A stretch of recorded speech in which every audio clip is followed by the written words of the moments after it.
형제자매 여러분 안녕하십니까? 예, 만나서 반갑습니다. 먼저 성경 말씀을 읽도록 하겠습니다. 오늘 아침에는 사무엘상 7장을 읽겠습니다.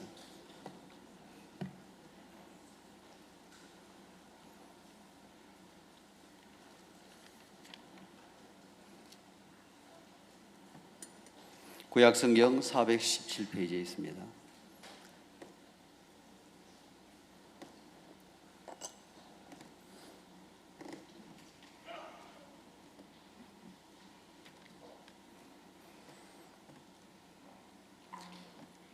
기럇 여아림 사람들이 와서 여호와의 궤를 옮겨 산에 사는 아비나답의 집에 들여놓고 그 아들 엘리야사를 거룩히 구별하여 여호와의 궤를 지키게 하였더니 기럇 여아림에 들어간 날부터 20년 동안을 오래 있은지라.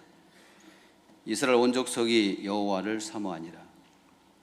사무엘이 이스라엘 온 족속에게 일러 가로되 너희가 전심으로 여호와께 돌아오려거든 이방 신들과 아스타롯을 너희 중에서 제하고 너희 마음을 여호와께로 향하여 그만 섬기라. 너희를 블레셋 사람의 손에서 건져내시리라. 이에 이스라엘 자손이 바알들과 아스타롯을 제하고 여호와만 섬기니라.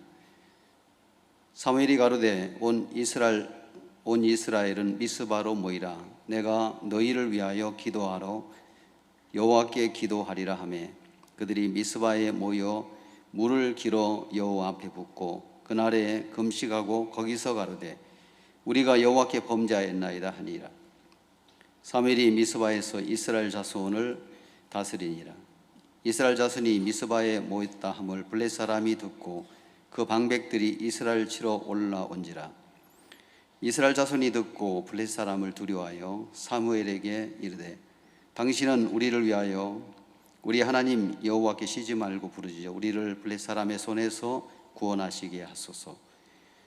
사무엘이 젖먹는 어린 양을 취하여 온전한 번제를 여호와께 드리고 이스라엘을 위하여 여호와께 부르짖음에 여호와께서 응답하셨더라.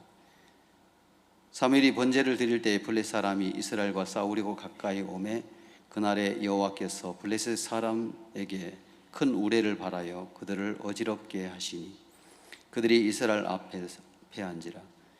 이스라엘 사람들이 미스바에서 나가서 블레셋 사람을 따라 벳갈 아래에 이르기까지 쳤더라.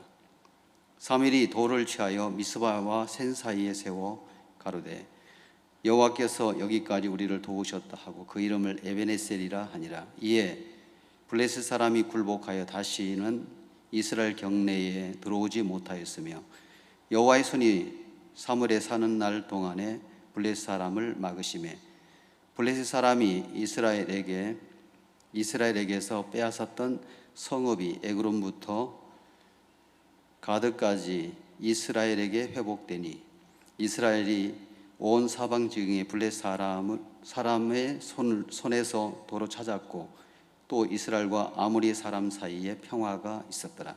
14절 말씀까지 읽었습니다. 성경 읽기도 좀 힘이 드네요. 저는 원래 이 4차의 실버 수양의 오전비 말씀을 맡았는데 이 2차 수양일을 마치고 자메이카 월드 캠프를 가야 되기 때문에 일정이 좀 바뀌다 보니까 이 강사 자리를 배정하는데 어려운 것 같더라고요. 그래서 이번 주에는 강릉에 가서 오전비 말씀을 전하기로 돼 있어가지고 어제 10시 반에 우리 형제 한 명하고 차를 타고 동해안 고속도로를 달려가지고 한참 올라가다 보니까 영덕이 나오더라고요. 점심때쯤 돼가지고 점심을 사 먹기 위해서 식당에 들어갔는데 전화가 온 거예요. 목사님 어디까지 지금 오십니까? 영덕을 지나고 있습니다. 빨리 오세요. 그러더라고요. 근데 아시지요? 그랬더니 모르는데요. 그랬더니 일정이 바뀌어서 오늘, 그러니까 어제지요. 어제 오전 B시간 강릉에서 말씀 전하고 대덕으로 내려오라 하더라고요. 바우스 목사님과 여기 박영주 목사님이 강릉으로 가시니까 그 비시간 강사가 둘이 있으면 안 되니까 일로 내려오라 해서 어제 오전 비시간 말씀을 마치고 내려왔는데 이틀간 약 800km를 운전을 했어요. 그래서 가라면 가고 오라면 오고, 그래서 이곳에 이렇게 다시 와서 여러분들을 만나게 되었습니다. 오는 동안에 이렇게 많은 생각을 하고 또 하나님께서 이렇게 베푸신 은혜를 생각해 보니까 이제 너무 감사한 거예요. 오늘 여기 올라오는데 사회 목사님 어디 계십니까? 그러더라고요. 울산교회 계시는 거 맞지요? 그러더라고요. 그래서 저는 공문 없이 이동을 해가지고 가끔 집에 있으면 전화가 와요. 목사님 요즘 명단에도 안 보이는데 어디 가셨습니까?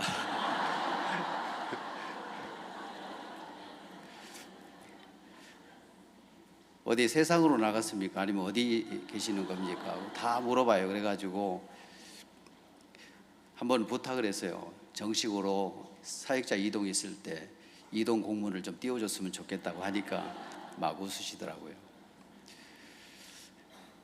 제가 지금 이제 울산에서 사역을 하고 있는데 울산까지 가는 동안에 이제 9번째 교회를 이렇게 이동해서 9번째 이렇게 교회를 섬기게 됐습니다. 우리가 이동을 할 때마다 또 약간씩 짐이 불어나는데 이동할 때마다 각 교회에서 만났던 그 하나님이 마음 안에 하나하나 채워지니까 감사한 거예요. 다윗은 시편 119편 56절에 이렇게 말씀하더라고요.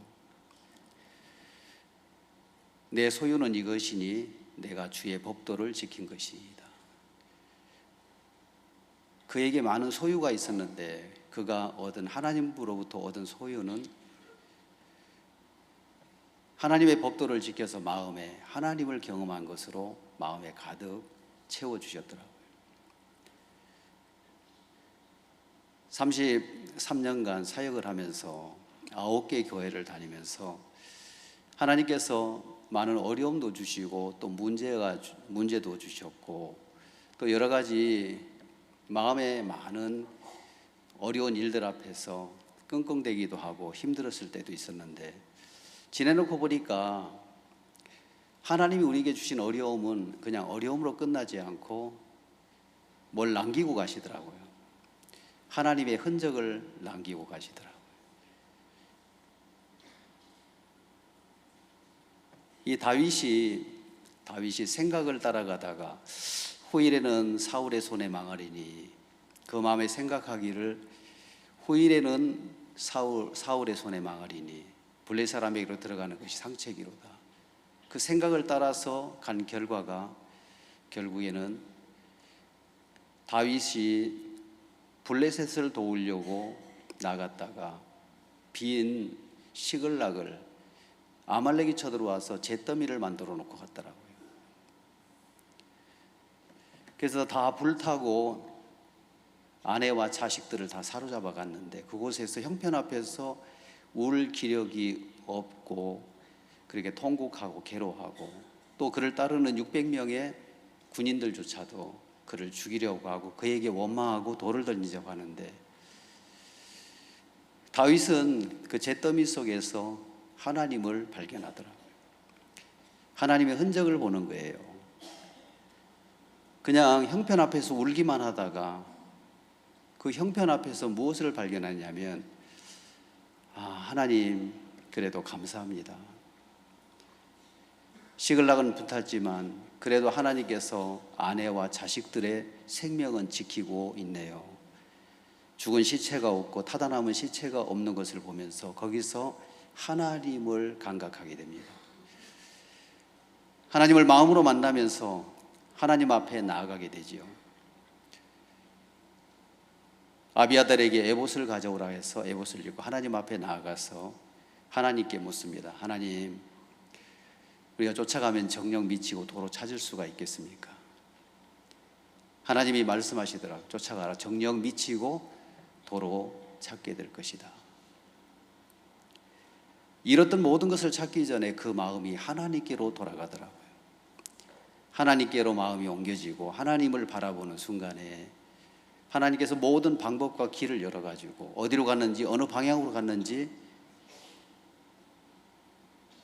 볼 수 없고 느낄 수 없고 알 수 없는데 가다가 보니까 아말렉의 종이 되었던 애굽 소년이 병들매 버려지는 거예요.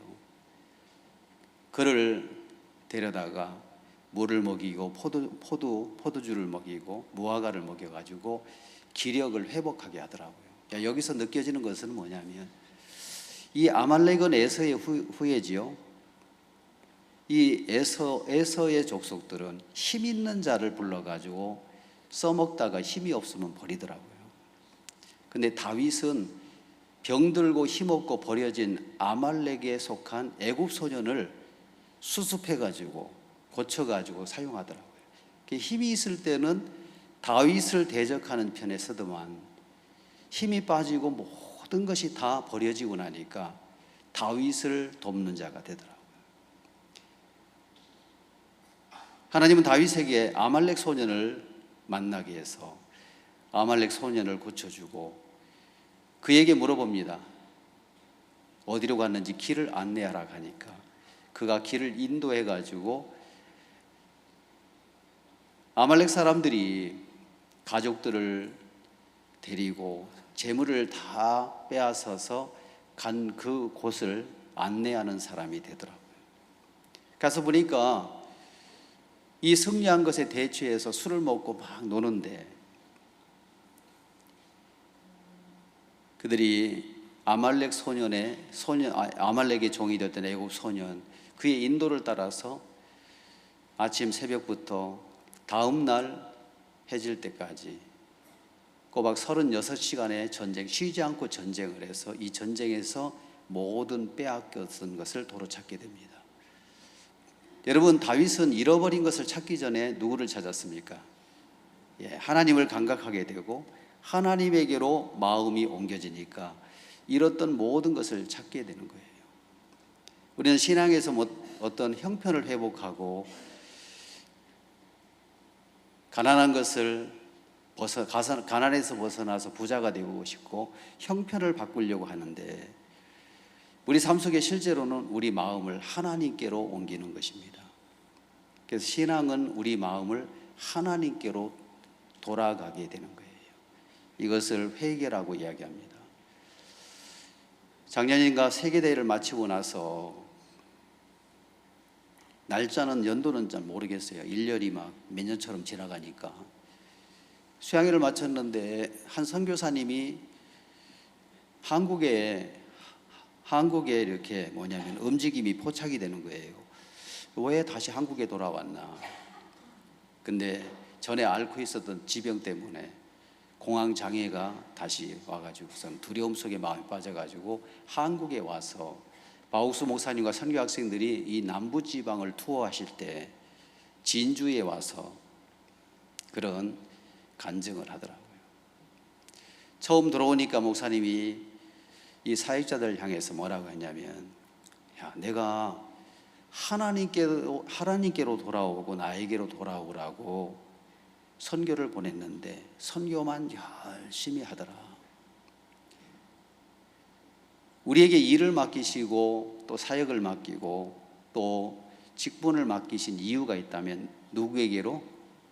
하나님께로 돌아오라고, 하나님을 찾으라고 그런 어려움을 주시고 또 일들을 주셨는데 하나님 없이 자기가 하려고 하니까 한계에 빠지고 어려움 속에 빠지는 거예요. 저는 2017년에 북부산 교회로 이동을 했습니다. 저는 참 주님 안에서 내가 주를 위해서 그래도 무엇을 해야 된다는 생각을 가지고 열심히 좀 삶을 살았는데 열심히 산 만큼 또 수고한 만큼 뭐가 되냐면 하나님과 교회를 대적하는 위치에 서게 되더라고요. 2011년에 원주로 부임해 갔을 때 내 마음이 그렇게 썩 좋은 상태는 아니었고 동역자들 향한 불신 이런 마음들이 마음에 있어가지고 섭섭함으로 마음이 가득 차가지고 어디로 갔냐면 원주로 가게 되었습니다. 원주에 가니까 좋은 거예요. 링컨 학교도 있고 성도도 어느 정도 있고 혼자 사역하기는 아주 좋은 거예요. 자급자족하기에 좋은 교회로 이렇게 가게 된 거예요. 박 목사님은 저에 대해서 좀 관심이 있었는지, 왜냐하면 저러다가는 삐끌려 나가겠다 싶었는지 가끔씩 전화를 하셔가지고 오늘 아침에 토요일 날인가 링컨 학교 학생들하고 축구를 하고 있는데 전화벨이 막 울려가지고 열어보니까 목사님 전화번호가 뜨는 거예요. 그래서 좀 숨을 고정하고 고르고 전화를 받았어요. 정용만 형제 날새 그러더라고요. 예, 목사님 전화하셨습니까? 내가 자네를 보고 싶은데 내가 갈까 자네가 올래 그러더라고요. 제가 가겠습니다 그랬더니 그래 기다릴게 해서 막 준비해가지고 점심때쯤 돼서 강남교에 도착을 하니까 그 3층 컨벤션홀에 작은 방이 있는데 거기서 기다리신다 문을 열어보니까 상을 차려놓고 기다리시는 거예요. 그래서 저 왔습니다. 왜 부르셨습니까? 하니까 자네하고 밥 한 그릇 먹으려고 불렀어 그러더라고요. 이 굉장히 큰 대우잖아요, 그죠?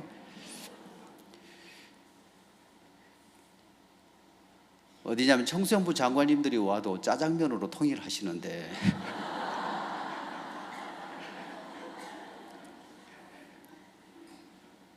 그래서 밥을 그렇게 꾸역꾸역 먹었어요. 먹고 이야기를 했습니다. 목사님 하실 말씀 없으십니까? 아니 그냥 밥 한 끼 하려고 불렀어. 그럼 가봐도 되겠습니까? 그래가지고 순종하는 마음으로 집에 왔어요. 무엇인가 이렇게 그럴 정도로 마음의 감각을 잃어버리고 내 마음에서 섭섭함으로 가득 채워져 있는 마음이 있었습니다. 여러분들도 교회를 향해서나 아니면 선교를 향해서 섭섭한 마음이 있었던 적이 있습니까?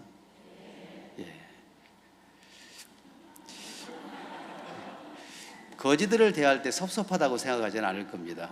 근데 어느 정도 위치가 있는 사람을 이 교회가 아닌 사람으로 이렇게 간섭해 갈 때 내가 교회를 향해서 많은 것을 했는데 나에게 돌아오는 것 이것뿐이 없나 하고 섭섭함이 마음에 깔려질 때가 있습니다. 한 번은 2016년인가 13년인가 되는 세계대회를 한 달 앞두고 새벽 5시에 전화를 하셨어요. 그때는 그래도 마음에 여러 가지 생각이 있어서 일찍 일어나서 아침에 물을 마시고 조용히 앉아서 성경을 보고 있는데 전화가 와서 컬컬한 목으로 전화를 받지 않았어요.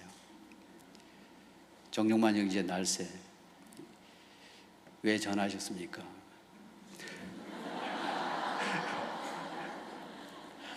이렇게 버릇이 없고 싸가지가 없는 마음을 가지고 있습니다. 이번에 세계대회를 앞두고 내가 오랫동안 치밀하고 계획적으로 오랫동안 교제를 준비했는데 자네는 한 교회를 맡아가지고 그냥 무난하고 성실하고 아무 문제 없이 교회를 이끌어가는데 영은 아니야. 몇몇 지역장 목사님들이 일찍 와 있는데 하루 전에 와 있는데 자네도 와서 교제를 받으면 이번에 세계대회 때 외국에서 들어오는 선교사님들이 이 교제를 통해서 마음이 바뀔 거야. 올라오게 그러더라고요. 그래서 준비해가지고 강남교회를 그 목양실로 들어가니까 먼저 오신 분들이 앉아 계시고 그때 이 실명을 거론해도 되겠지만은 윤종수 목사님이 와 계시더라고요. 근데 이제 마음에서부터 내가 찾던 섭섭함이 가득 채워져 있는 것 같아요. 그래서 이제 선교를 하다가 한국에 들어와 가지고 어디냐면은 한 교회를 이렇게 인도를 하시다가 거기서도 안 된다고 해서 대구 부로 이제 내려가셨습니다. 근데 거기서도 안 된다고 해서 방을 얻어가지고 이사를 하게 된 거예요.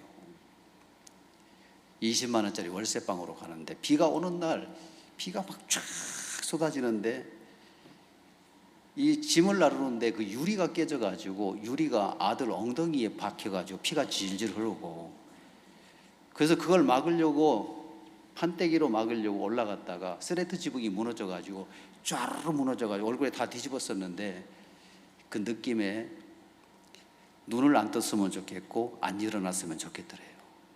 이 현실이 너무너무 어려운 거예요.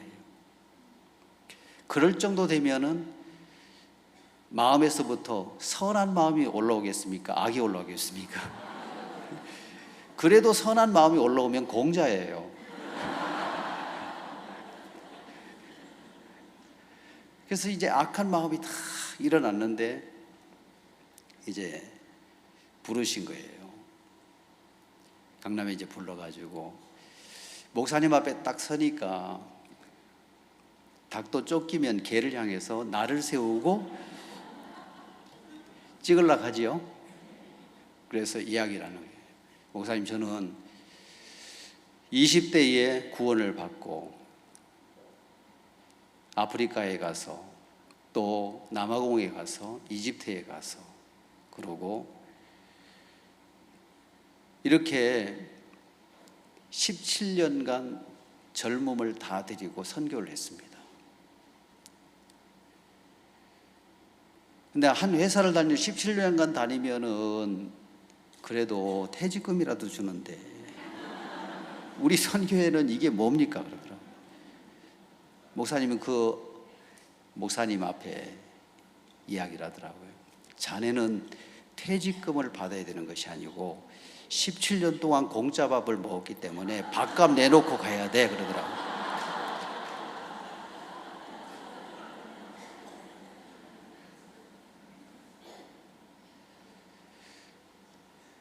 그래서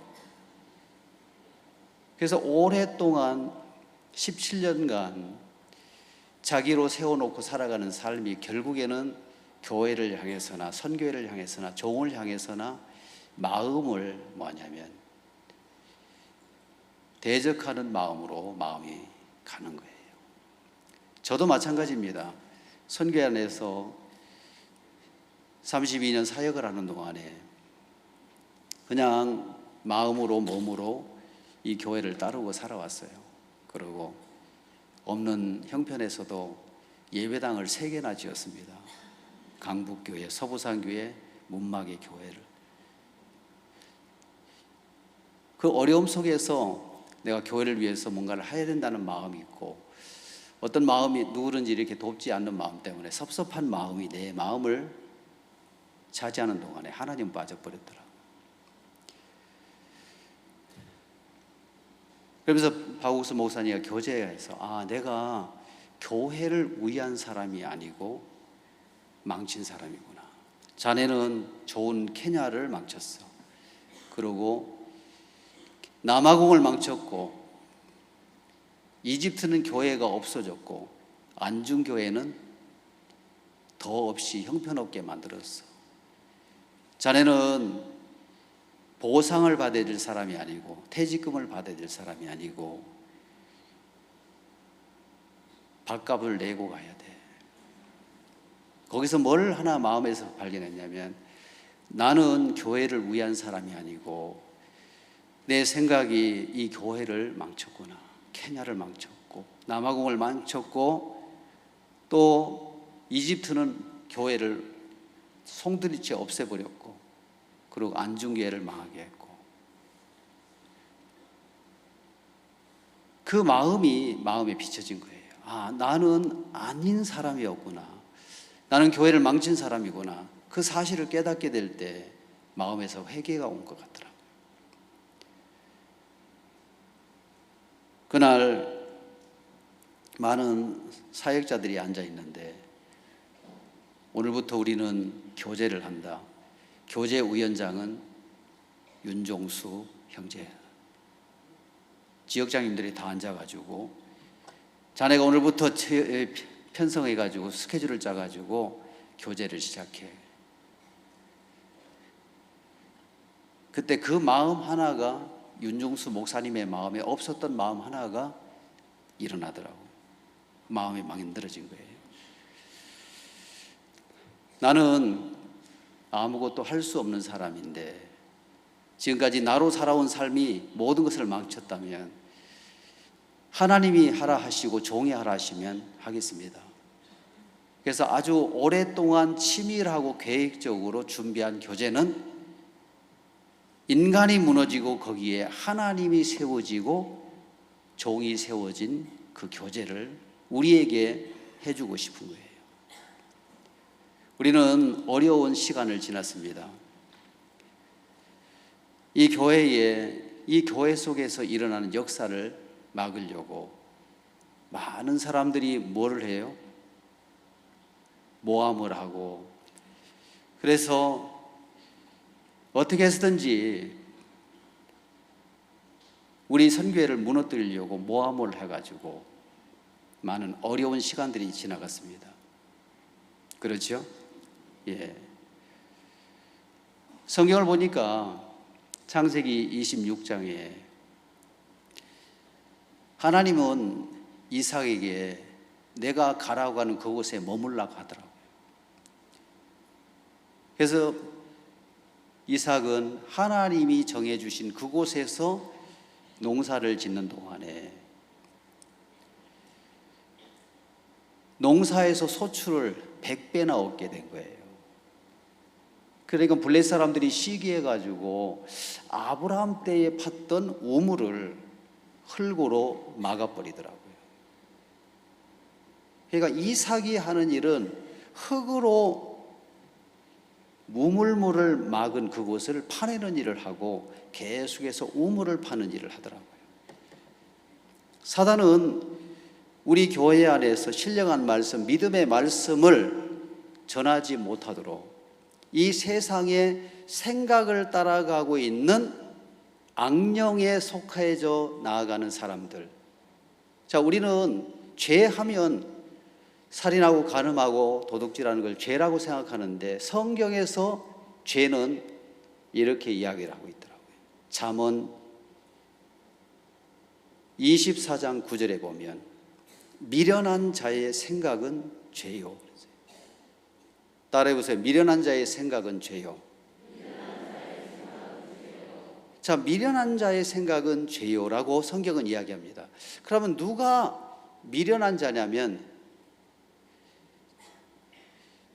자기 마음에 일어난 대로 예언을 하는 사람입니다. 알겠습니까? 미련한 사람은, 자, 성경을 하나 찾아보겠습니다. 잠언 28장 26절을 찾아보겠습니다. 잠언 28장 26절.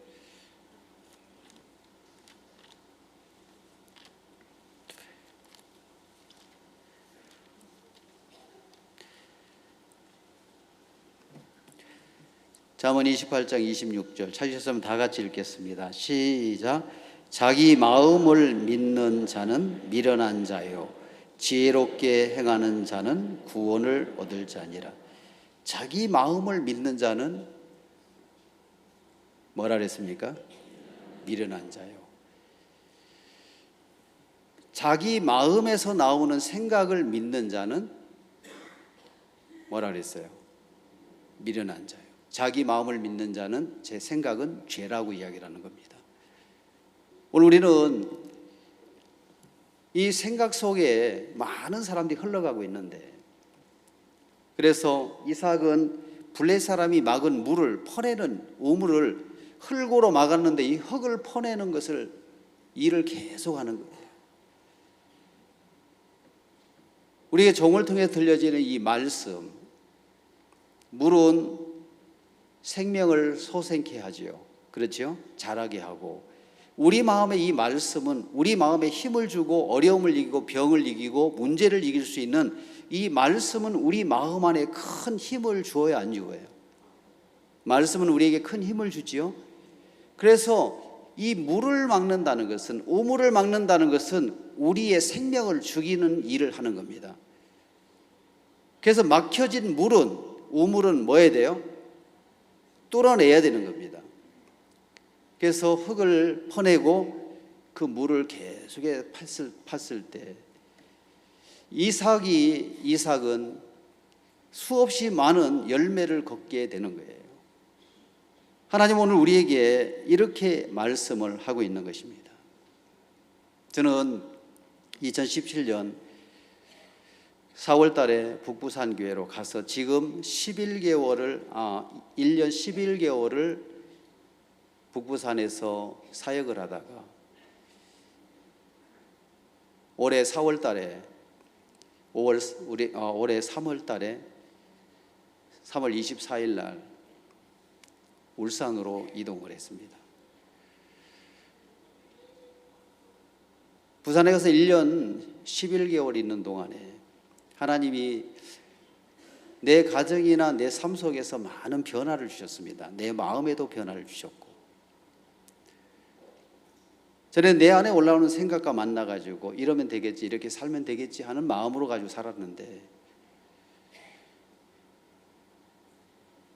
2017년에 제 1회 CLF를 마치고 한국에 돌아왔습니다.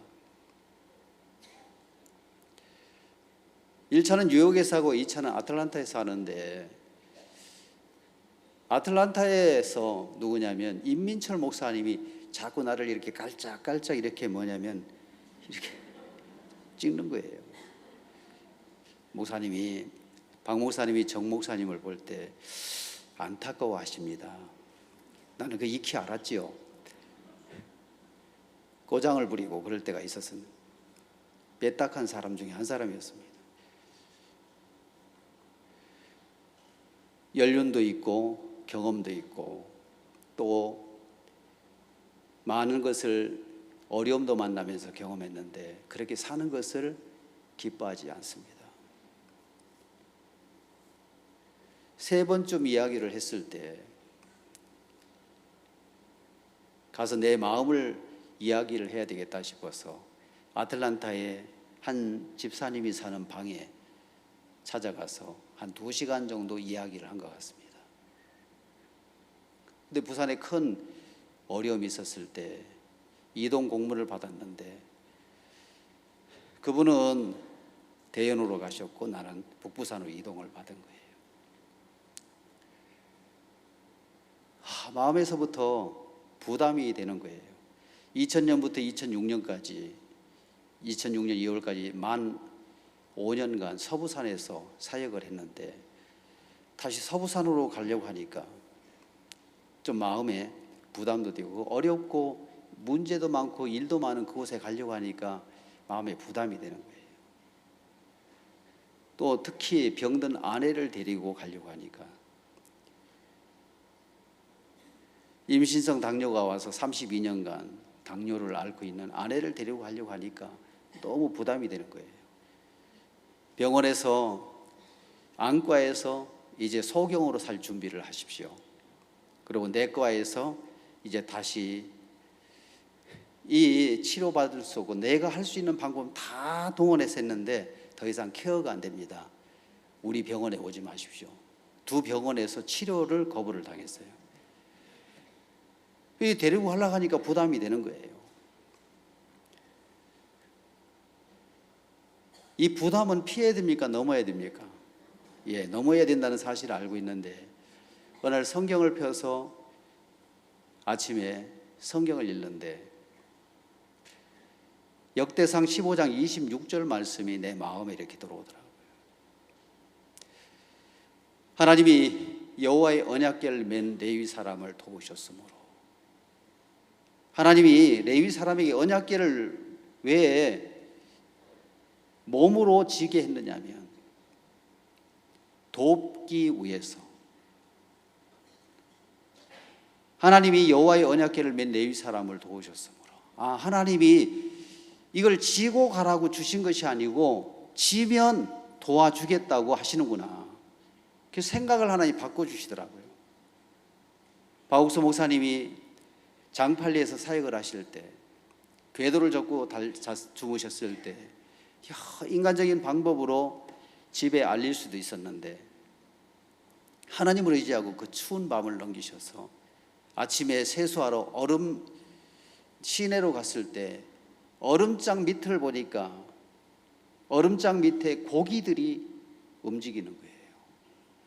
하나님이 얼음장 밑에 있는 고기들도 살리시는데 나도 살리시겠구나, 이 마음을 받은 거예요.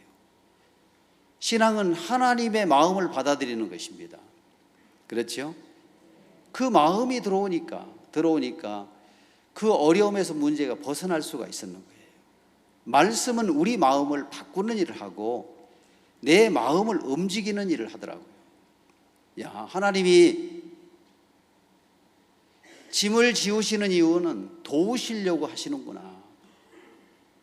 그 말씀이 그날 아침에 마음을 확 바꿔주더라고요. 하나님이 이 모든 일들을 도와주시겠구나. 그 마음을 품고 서울을 들려서 목사님 만나 뵙고 부산으로 내려갔습니다. 일요일날 그날 아침에 일어나가지고 차를 타고 대연으로 가서 임 목사님을 만나니까 나한테 이야기를 하더라고요. 정 목사님, 저는 목사님 옆에서 목사님을 보필하고 목사님 비서로 살고 싶은데 목사님이 부산 일을 맡아서 해주시길 바랍니다. 필요하시다면 부산 재정도 써도 됩니다 하더라고요. 지금까지 부산 재정은 한 번도 쓴 적이 없습니다. 부산교회 재정도 필요하다면 장로님들한테 얘기해 놓으니까 쓰십시오. 그날 아침에 차를 타고 시동을 걸기 위해서 의자에 앉았는데 어떤 마음이 들어지냐면 이 세계대회를 치러냈는데 내가 한 번도 주관해 본 적이 없는 사람인데 하나님이 도울 사람을 만나게 하시겠구나. 하나님이 이 어떤 방법으로든 하나님은 도우신다고 하셨는데 도우실 일이 많겠구나. 그 마음을 품고 계속해서 부산 다니면서 뭘 했냐면 부산교회를 다니면서 사역자들과 함께 마음을 나누면서 함께 이야기를 하다 보니까 하나하나 일들이 다 마무리가 되는 거예요. 준비가 되는 거예요. 세계대회를 앞두고 수원에서 목사님 1시간이 있어서 부산에서 이 종의 마음을 받아가지고 일하면 쉬울 것 같아서 올라갔는데 사도행전 19장 유도에 관한 말씀을 전하시더라고요. 왜 설교를 듣고 있는 유도구가 떨어져서 죽었습니까? 왜 죽었습니까? 왜 죽게 했습니까? 하나님이 살리려고 떨어져 죽게 한 겁니다. 이번 세계대회는 어떤 해 세계대회보다도 행복하고 즐거운 세계대회가 될 겁니다. 그날 세계대회가 마음에서 끝나는 것을 느낄 수가 있었습니다. 하나님이 종에게 이런 마음을 주셨다면 세계대회는 가장 행복하고 아름다운 캠프가 되겠구나. 그해 처음으로 비가 안 왔습니다. 다음에도 안 왔습니다. 지난 올해도 안 왔습니다. 내가 일찍 주의 마음과 종의 마음을 받아 살 수 있었다면 그토록 목사님은 그 마음에 성도들의 마음에 하나님을 세우고 종을 세우기를 원하신 거예요. 그 마음을 따라서 하나님은 일을 하시고 은혜를 베풀어 주시는데 너무 감사한 그런 마음이 내 마음에 들어졌습니다. 지금도 우리는 성경에서 하나님이 메워주시는 짐은 가볍다 그랬습니다. 그렇죠? 수고하고 무거운 짐진 자들아 다 내게로 오라. 내가 너희를 쉬게 하리라. 나는 마음이 온유하고 겸손하니 내게 멍에를 메고 내게 배우라. 그리하면 너의 마음이 쉼을 얻으리니 이는 내 짐은 쉽고 가벼움이라. 자, 신앙은 쉽다 그랬어요, 어렵다 그랬어요? 근데 여러분들은 어렵습니까, 쉽습니까?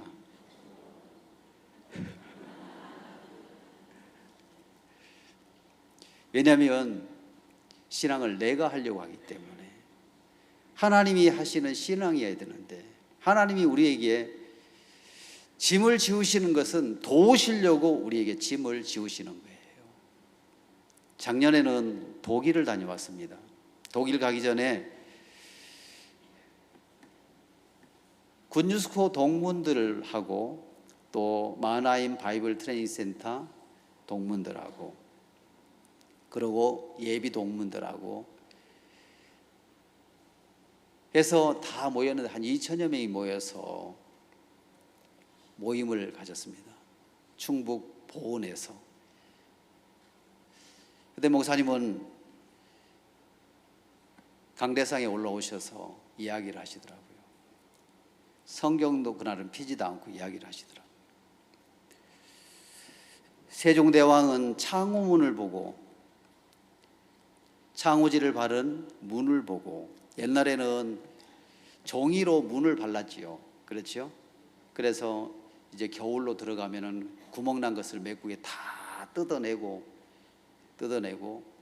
거기다 풀을 발라가지고 뭐 창호지를 딱 바르고 세워놓고 분무기가 없으니까 입에다 물을 담아가지고 푹 뿌리면은 이것이 종이가 마르면서 팽창을 해가지고 딱 종이를 부착을 시키는 거예요.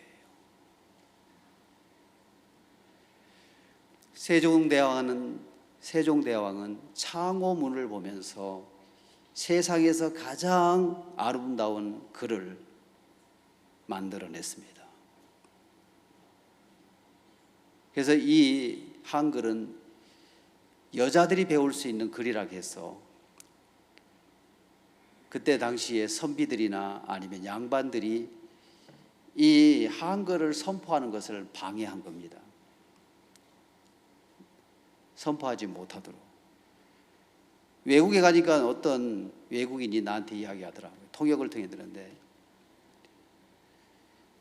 근데 한국에 있는 선교사들은 그렇게 짧은 시간 안에 한글을 우리나라 말을 이렇게 쉽게 터득하는지 모르겠다 하면서, 지금은 우리나라 한글이 28자인데 사라진 글이 4글자가 있대요. 이 4글자를 우리가 복원해 가지고 발음할 수 있다면 중국말도 잘 할 수 있답니다. 알겠습니까? 근데 안 써가지고 우리가 발음하는데 많이 장애를 받는다 하더라고요. 세종대왕은 창호문을 보고 위대한 한글을 만들어냈습니다. 우리가 이 성경을 보면 그보다 더한 일을 하지 않겠습니까? 이것이 첫 번째 메시지였고, 두 번째는 우리 딸이 막 돌이 지날 무렵에 앞집에 있는 아이가 놀라와서 부엌과 방 사이에 그 쪽문이 있는데 밀어가지고 연탄 아궁이로 떨어졌습니다. 불타고 있는 연탄 아궁이로 떨어졌는데 다행히 그 가운데 떨어지진 않았기 때문에 전도하고 신방을 하고 돌아오니까 아이 손에 붕대가 감겨져 있는 것을 보고 아이를 끌어안았습니다.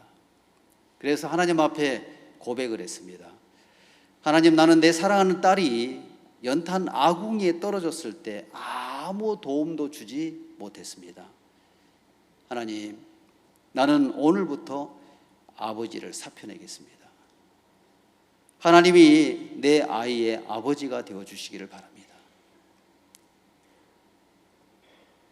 목사님은 우리에게도 사표를 받으셨거든. 아직 수리를 안 한 상태지. 그것은 뭐냐면, 너희들 사역 너희들이 하지 마라. 하나님께 맡겨라. 이 메시지였는데 미련한 우리들이 듣지 못하고 사역을 잘해보고 뭔가를 잘해보려고 하니까 그것이 문제가 생긴 거예요. 여러분, 내가 하는 신앙이 잘 되겠습니까? 하나님이 하시는 신앙이 좋겠습니까? 하나님이 우리를 이끌어 주셔야 되는데. 세 번째는, 그래서 아버지로서 사표를 내신 거예요. 그래서 하나님의 손에 맡겨진 두 자녀는, 아드님은 CLF의 총재가 되어서 전 세계 기독교 지도자를 이끄는 일꾼이 되었고, 따님은 그라시아스 합창단 단장님이 되어서 우리에게 아름다운 음악을 들려주고, 그렇죠? 월드캠프에 가면은 목사님 메시지와 그라시아스 합창단이 뭐를 하냐면은 칸타타와 부활절 칸타타를 하면 그냥 무신론자들도 이방 종교 속에 있는 사람들로 다 마음을 열고 복음을 받아들이더라고요. 오늘 우리는 신앙을 사표를 내야 됩니다. 알겠습니까? 어떻게 하는 것? 내가 하는 것에서 하나님이 하는 세계로 우리 마음이 옮겨져야 되는 거예요. 하나님 우리에게 복음을 주신 것은 우리가 무엇을 잘하라고 준 것이 아닙니다. 저는 성경을 읽을 때 어느 날 바울이 루스드라로 들어갔을 때 나면서부터 걸어본 적이 없는 한 누구를 만나느냐면 이 걸어본 적이 없는 쩔뚝바리를 만나는 겁니다. 안전뱅이를 만나는 거예요. 그러니까 거기서 막 강론을 하고 있는데 어떤 사람이 말씀을 듣는데 그 말씀을 주목하고 듣는데 구원받을 만한 믿음이 있는 것을 보고 네 발로 일어서라 그랬어요. 네 발로 일어서라. 어떻게 구원받은 믿음이 있는 줄을 바울은 알았느냐 하면 그 말씀을 바울이 말하는 것을 뭐 했어요? 듣고 있더라고요. 성경 우리에게 이야기합니다. 믿음은 들음에서 나며 들음은 그리스도의 말씀으로 말미암았느니라. 야, 저 사람이 말씀을 듣고 있는 것을 보니까 구원받을 것 같은 믿음이 온 거, 구원을 받을 만한 믿음이 있는 것을 보시고 그에게 뭐라 그랬어요? 네 발로 일어서라 그러니까 즉시 일어난 거예요. 여러분, 우리 사역자들을 향해서 믿음을 배워라 그러더라고요. 뭐를 배우라고요? 믿음을 배워라. 한 달이면 된다. 한 달 아닌 하루만 해도 믿음을 얻을 수가 있다. 네 발로 일어서라 하니까 그대로 즉시 일어나더라고요. 여러분, 우리는 믿음에 대해서 생각할 때 뭔가를 해야 돼서 뭔가를 이루어서 업적을 만들어서 믿음의 결과를 만들어내려고 하는데, 믿음은 말씀을 가진 자가 믿음의 사람이더라고요. 그래서 한문에도 보면 사람인변에 말씀 원자를 가리켜 믿을 신이라고 하는 겁니다. 아시겠습니까? 그러니까 말씀을 가진 자가 믿음의 사람인 거예요. 네 발로 일어서라는 바울의 말을 그대로 믿고 한 번도 걸어본 적이 없는 루스드라의 발을 쓰지 못하는 한 안전뱅이가 일어나 딱 걷는 거예요. 그러니까 많은 사람들이 놀라지요. 그러니까 바나바는 스스라고 이야기를 하고 바울은 말하는 사람이기 때문에 뭐라 그래요? 허메라고 이야기를 하더라고요. 스신당의 제사장들이 화관과 소를 가지고 와서 바울과 바나바를 위해서 제사를 드리려고 하니까 바울이 옷을 찢고 막 화를 내는 거예요. 왜 우리에게 제사를 드리려고 하느냐? 우리도 너희와 똑같은 성정을 가진 사람이다. 왜 우리에게 이렇게 제사를 드리려고 하냐? 화를 내고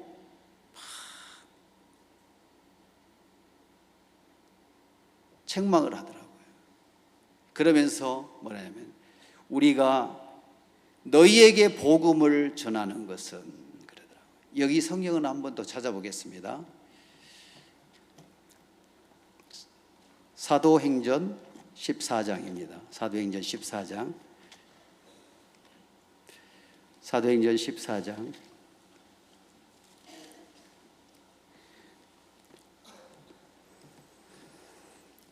14절입니다. 앞에는 여러분 다시 한번 읽어보십시오. 14절. 두 사도 바나바와 바울이 듣고 옷을 찢고 무리 가운데 뛰어 들어가서 소리질러 가로되 여러분이 어찌하여 이러한 일을 하느냐? 우리도 너희와 같은 성정을 가진 사람이라. 너희에게 복음을 전하는 것은 이 헛된 일을 버리고, 자, 이 헛된 일을 버리고 하나님이 이 사람을 일으켜 걷게 했는데 인간을 기대하는 마음, 이게 바로 헛된 삶인 겁니다. 아무것도 할 수 없는 인생을 기대하는 마음이 헛된 일이란 말이에요. 내 수고와 내 노력으로 살아가는 삶이 헛된 것인데 이 헛된 일을 버리고 그랬죠? 너희에게 복음을 전하는 것은 이 헛된 일을 버리고, 이 복음의 의미가 나타나 있습니다. 가로되 어찌하여 여러분이 어찌하여 이러한 일을 하느냐? 우리도 너희와 같은 성령을 가진 사람이라. 너희에게 복음을 전하는 것은, 이 복음의 의미가 정확하게 담겨져 있습니다. 복음을 전하는 것은 이 헛된 일을 버리고 하나님이 아닌 어떤 것을 의지하는 것, 이게 바로 헛된 삶이란 말입니다. 헛된 것을 버리고 천지와 바다와 만유를 지으시고 살아계신 하나님께로 돌아오라 함이라. 누구에게로 돌아오라? 하나님께로 돌아와라. 이것은 뭐냐면 인간을 기대하는 마음에서 하나님에게로 돌아가는 것, 이게 바로 회개입니다. 오늘 우리가 어떤 형편이나 어떤 문제나 어떤 상황에 처해져 있다 하더라도 하나님이 해결하지 못할 문제는 없습니다. 아멘. 그래서 하나님께로의 회개, 그것이 우리의 신앙이어야 됩니다. 오늘 우리는 이 성경을 통해서 나를 신뢰하고 형편을 바라본 모든 것은 헛된 일이라는 것입니다. 오늘 읽었던 이 성경을 보면 이 사무엘상에서 빼앗겼던 블레셋에 빼앗겼던 여호와의 법궤가, 하나님의 법궤가 둘 데가 없는 거예요. 그러니까 블레셋 사람들이 기럇 여아림에 있는 누구에게로? 아비나답의 집에 이 법궤를 옮겨온 거예요. 왜냐하면 법궤를 가지고 있는 블레셋 사람들이 법궤를 들여다본 거로 50만 70명이 죽임을 당합니다. 이 법궤가 겁나요, 안 겁나요? 이 법궤 때문에 그걸 들여다본 거로, 그 안에 있는 율법을 들여다본 거로 5만 70명이 죽었어요. 그렇죠? 그러니까 이 벳세메스 사람들이 두려움 속에 빠져 있는 거예요. 그래서 뭐라고 했냐면 20절, 6장 20절에 보면 벳세메스 사람들이 가로되 이 거룩한 하나님 여호와 앞에 누가 능히 서리요? 그를 우리에게서 니게로 가시게 할꼬 하고, 이제 이스라엘로 돌려보내는데 기럇 여아림에 와서 사람들이 와서 7장 1절입니다. 여호와의 궤를 옮겨 산에 사는 아비나답의 집에 옮겨놓고 그 아들 엘리야사를 거룩히 구별하여 여호와의 궤를 지키게 하였더니, 이 궤가 20년간 기럇 여아림에 있는 누구? 아니죠. 여기 아비나답의 집에 20년간 있었습니다. 기럇 여아림에 들어간 날부터 20년 동안 오래 있은지라. 이 게레한 여아림 아비나답의 집에 법궤가 20년간 있었는데 20년 동안 아무런 하나님은 일을 하시지 않더라고요. 왜 그런지 압니까? 법궤를 지켜보려고 했기 때문에. 하나님이 우리를 도우셔야 되는데 이 법궤 빼앗겼다가 돌아오니까 이걸 잘 간수해서 지켜보려고 한 거예요. 여러분, 우리가 주를 위해서 무엇인가를 하고 이 주의 법을 지키고 주님 앞에 잘해보려고 하는 이 마음은 하나님의 역사를 죽이는 거예요.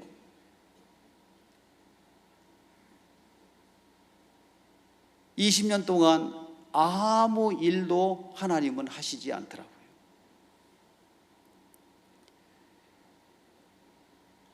그때 하나님의 사람 사무엘이 있었는데, 이 사무엘은 이스라엘 백성들이 여호와를 사모하는 마음을 가지고 이제 하나님 앞에 나아가서 은혜를 구하는 삶을 살더라고요. 성경은 이야기합니다. 8절, 7장 8절. 사무엘에게 이르되 당신은 우리를 위하여 우리 하나님 여호와께 쉬지 말고 부르짖어 우리를 블레셋 사람의 손에서 구원하시게 하소서.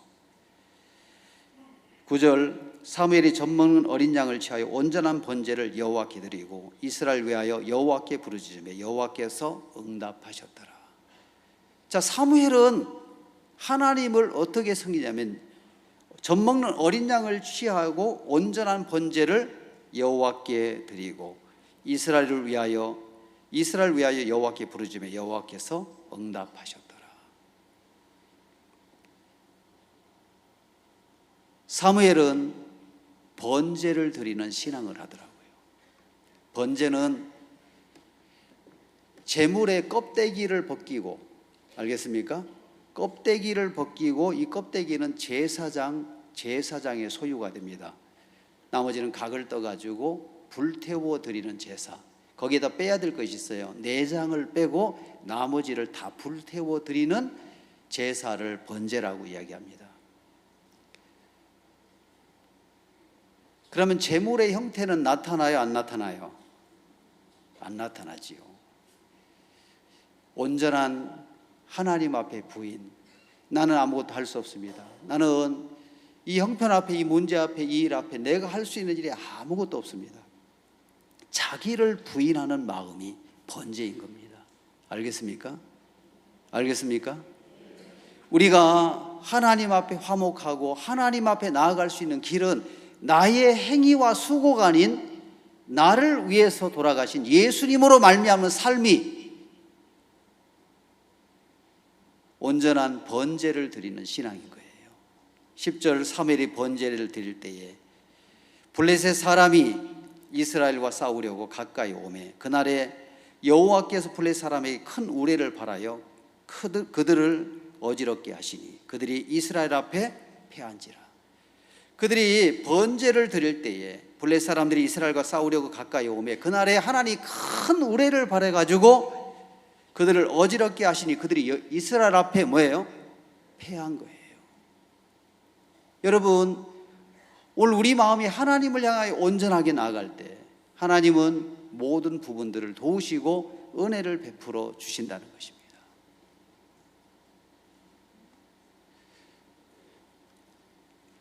근데 이 성경을 덮여 읽어보면은 어느 날 다윗이 빼앗겼던 여호와의 법궤를 이제 성 안으로 드리려고 하는데 메어오지 않고 새 수레에 실어가지고 법궤를 실어 오는데 이 성경에서 가장 큰 문제가 생겨집니다. 자, 사무엘하, 시간이 많이 없는데 사무엘하 6장으로 한번 가서 이야기해 보겠습니다. 사무엘하 6장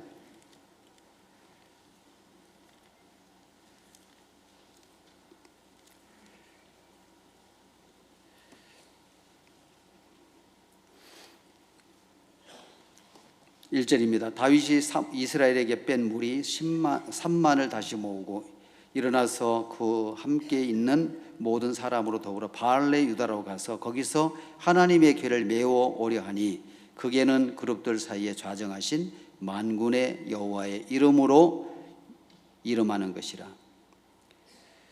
3절 저희가 하나님의 궤를 새 수레에 싣고 산에 있는 아비나답의 집에 나오는데 아비나답의 아들 웃사와 아요가 그 새 수레를 모니라. 자, 메어 오려고 했는데 뭐래요? 뭐에다 실어와요? 궤를 수레에 싣고 산에 있는 아비나답의 집에서 나오는데 아비나답의 아들 웃사와 아요가 새 수레를 모니라 그랬어요.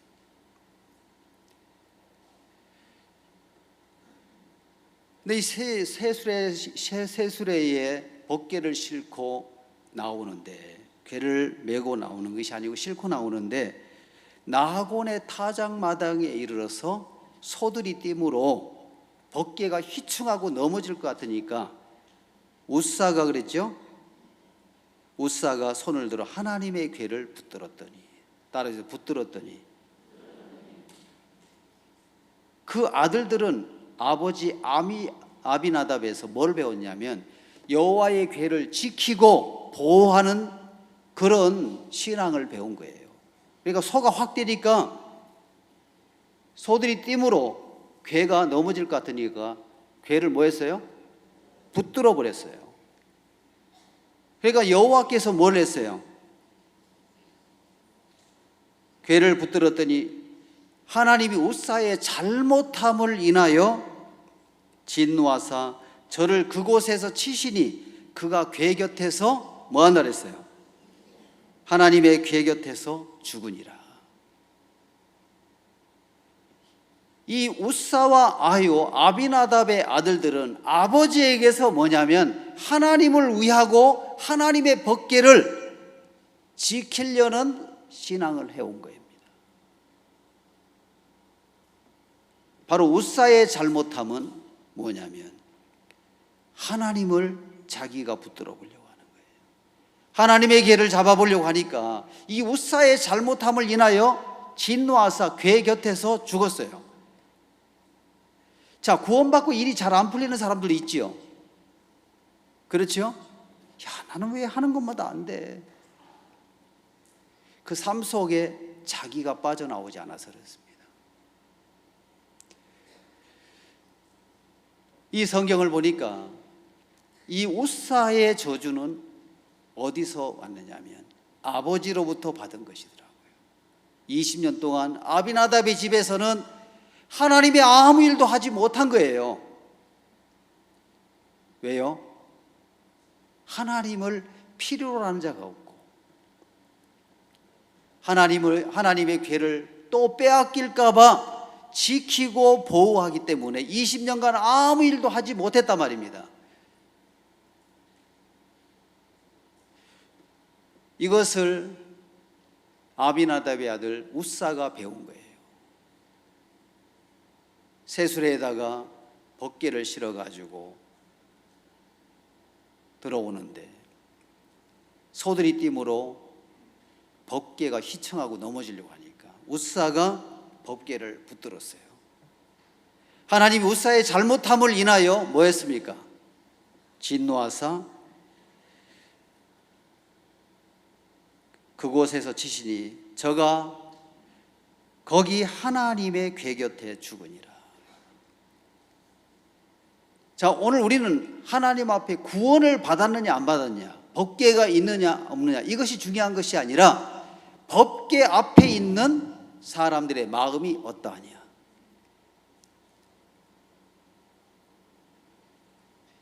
구원을 받아놓고도 내가 뭔가를 이루어 보려고 하고 지켜보려고 하고 살아보려고 하기 때문에 하나님께로의 회개가 안 돼서 그렇습니다.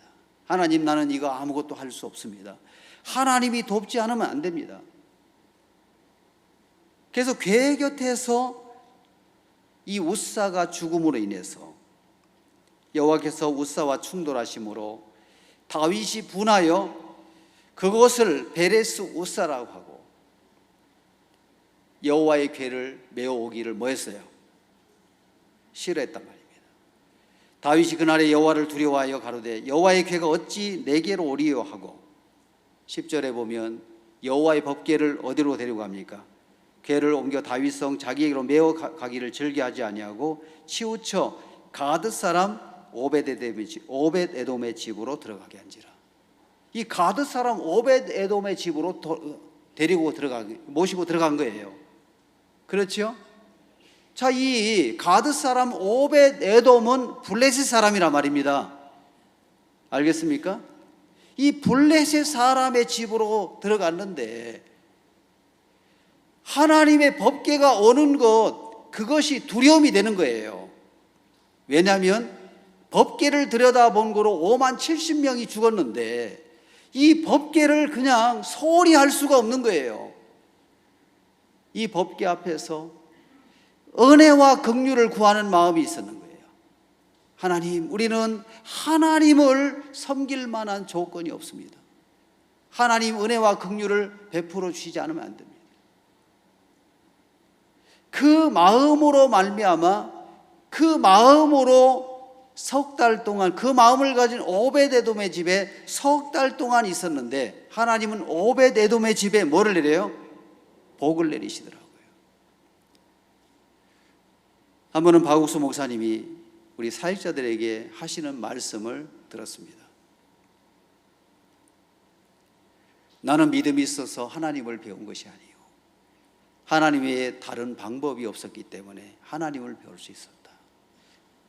여러분들은 어떤 일이 다 이루어졌을 때 하나님이 하셨다 말하지만 나는 하나님이 하실 것을 믿고 발을 내딛는다.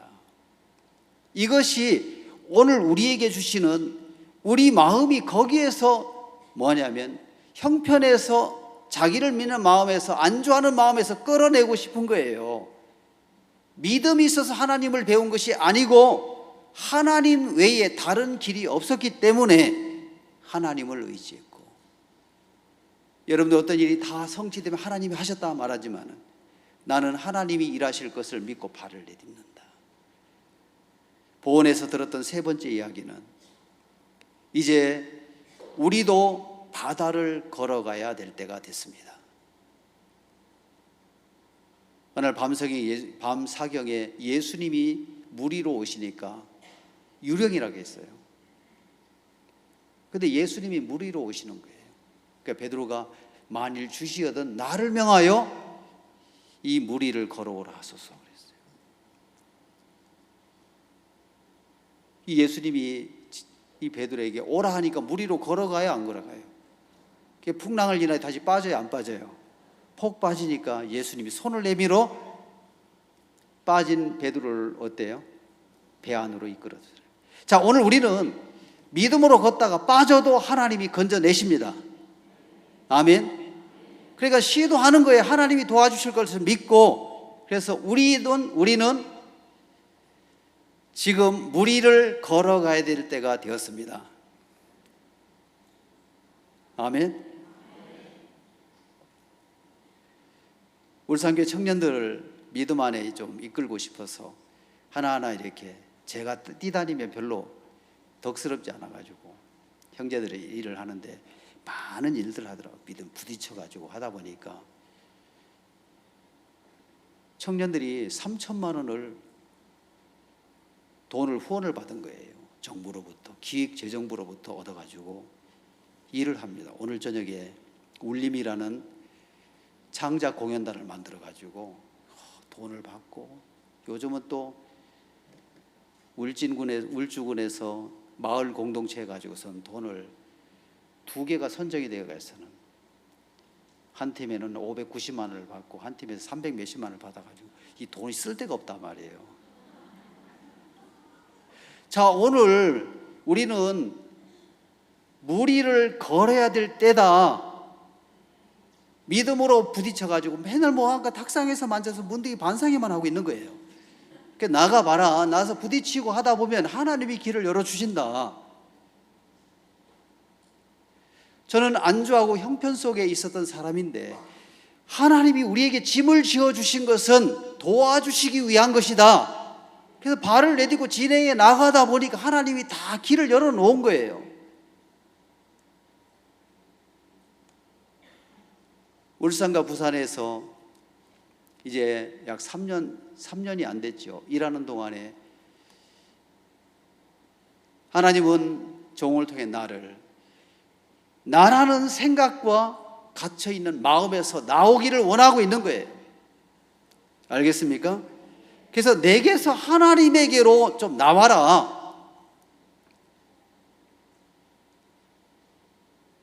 제가 2010년 12월 5일 날 강북교회 헌당 예배를 마치고 울산 이 원주로 왔을 때 제 아내가 암에 걸려가지고 병원에 입원해가지고 수술을 했습니다. 오셔가지고 내가 너무 스트레스를 줘가지고 너 아내가 암에 걸렸는 것 같다 하면서 위로를 해주시더라고요. 그래 뭐라 하냐면 나는 너를 강북에 부른 이유는 1년 6개월 진주에서 잘 살았어요. 그래가지고는 살아보려고 꿈을 꾸고 있었는데 어느 날 강북으로 오라는 거예요. 진짜 부담스러워 안 가려고 했던 거고, 성북교회 그 해에 갔다가 맨날 데모하러 가는 걸 보고 야 저런 교회 가면 힘들겠다 이런 생각을 가졌는데 나를 그곳으로 가게 하더라고요.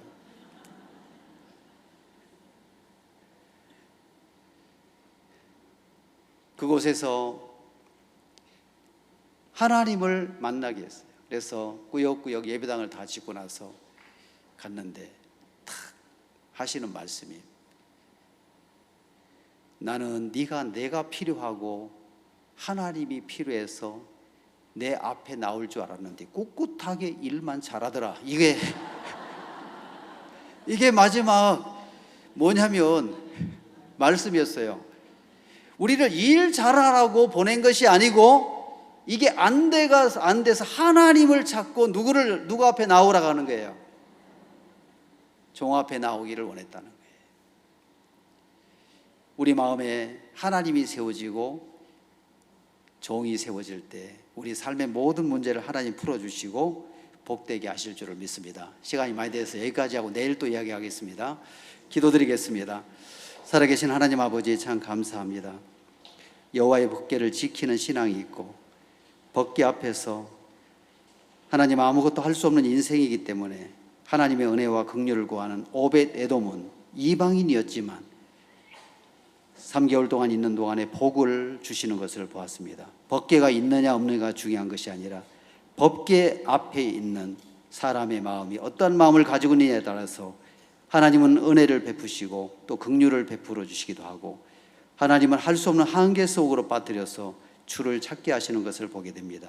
사랑하는 주님, 오늘 우리 모든 성도들에게 하나님이 마음 안에 살아계신 하나님께로의 회개, 그래서 하나님이 돕고 일하시는 세계를 경험할 수 있도록 축복해 주시기를 바랍니다. 주님 앞에 감사를 드립니다. 예수님의 이름으로 기도하옵나이다. 아멘. 네, 마치겠습니다.